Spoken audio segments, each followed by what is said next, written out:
तो नमस्कार, स्वागत है आप सभी का एक और नए एपिसोड में। दोस्तों आज के इस एपिसोड में आप लोगों के पूछे गए कई सारे सवालों के जवाब आज आपको इस एक एपिसोड के अंदर देने वाला हूं, यानी कि यह है Q&A यानी कि क्वेश्चन एंड आंसर्स वाला एपिसोड, जिसमें भारतीय रेल से जुड़े हुए बहुत सारे सवाल आप लोगों ने मुझसे पूछा हुआ है। उन तमाम सवालों को मैंने यहाँ पे पिक किया हुआ है। बहुत सारे सवाल मैंने चुन के यहाँ पे लिया हुआ है, उन सवालों के जवाब यहाँ पे देने वाला हूँ आपको। सबसे पहले शुरू करते हैं RSC यानी कि आर्टिफिशियल इंटेलिजेंस बोल के किसी ने, ये उनका चैनल का शायद नाम है, उन्होंने कॉमेंट किया है कि RSC का टिकट हाफ होना चाहिए। फिर मतलब उनका ये कहना है, मैंने सवाल को समझा है, उनका ये कहना है कि RSC का मतलब होता है रिजर्वेशन अगेंस्ट कैंसिलेशन, यानी कि इस टिकट में दो लोगों को अपनी सीटों को आपस में शेयर करनी रहती है, यानी कि दो लोग एक सीट पर बैठेंगे। तो फिर यहाँ हम पूरा किराया क्यों देंगे? बात में दम है। इस सवाल का जवाब जो है भारतीय रेल से भी मुझे चाहिए।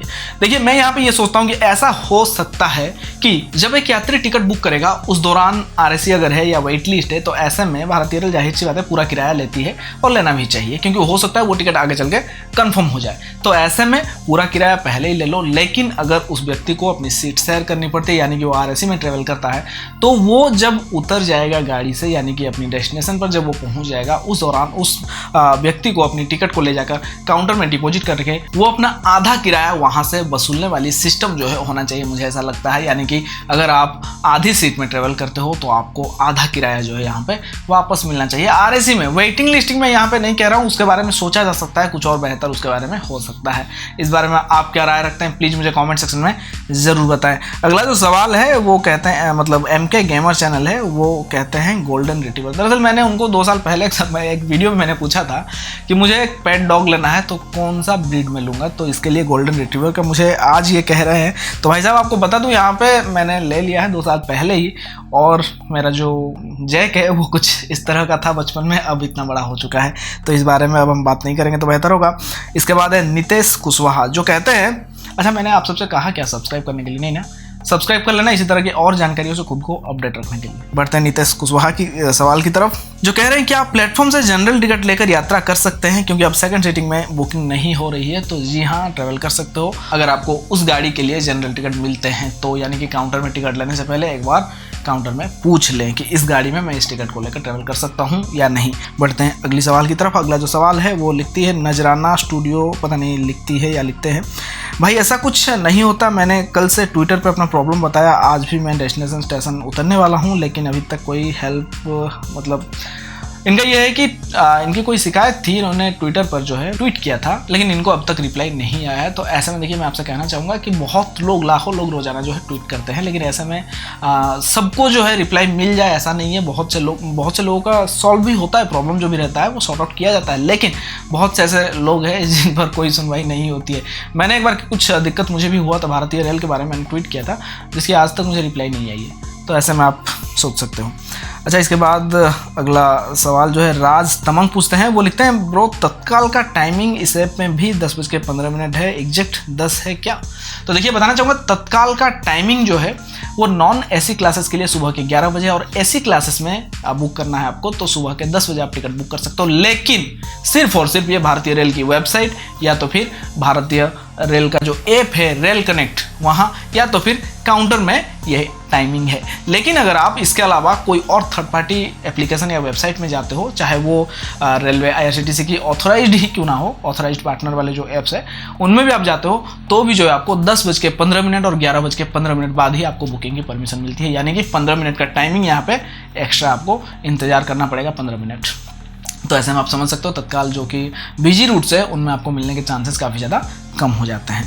अगला जो सवाल है वंशिका कुशवाहा पूछती है, सेपरेट कोच होता है क्या? लेडीज़ कोटा में अगर कोई टिकट बुक करता है तो उनके लिए सेपरेट कोच होता है क्या? तो जी नहीं, कोच वही रहेंगे, बस टिकट आपका जो है वो लेडीज़ कोटा में होगा, यानी कि टिकट बुक के लिए आप लेडीज़ कोटा में जाके बुक करा सकते हो। लेडीज़ कोटा के बहुत सारे और भी रूल्स है, उसके बारे में ज़्यादा जानकारी चाहिए आपको तो यहाँ आई कार्ड में मैं एक वीडियो दे दे रहा हूँ, आप उस लिंक पर क्लिक करिए, वहाँ जाकर आप देख सकते हैं। कोच वही उन्हीं लोगों के बीच में आपको मिलेगा, लेकिन आपका कोटा जो है वो लेडीज सिलेक्टेड रहेगा। लक्ष्मी बोहरा जो लिखती है, yes I am from Nepal, today I am also got this message and that KBC WhatsApp number, one name is there and the name is mister Akash Verma वगैरह वगैरह इन्होंने लिखा हुआ है। तो बताना चाहूँगा, देखिए ये जो 25 लाख लॉटरी हो या तो फिर कोई भी ऐसा आपको लगता है कि घर बैठे आपको बहुत बड़ी चीज़ आपके हाथ लग गई है, तो ये लोग कुछ नहीं, बस आपको बना रहे हैं। तो ऐसे में इन लोगों से आपको दूरी बनाए रखनी है, इनको इग्नोर करना है, या तो फिर कर सकती है कुछ तो आप इनके खिलाफ शिकायत दर्ज जरूर करवाएं। बस आपको एक चीज़ अपने दिमाग में डाल लेना है कि आप इतने लकी नहीं हो सकते हो कि घर बैठे आपकी 25 लाख की लॉटरी लग गई है, आप जो लखपति रातों रात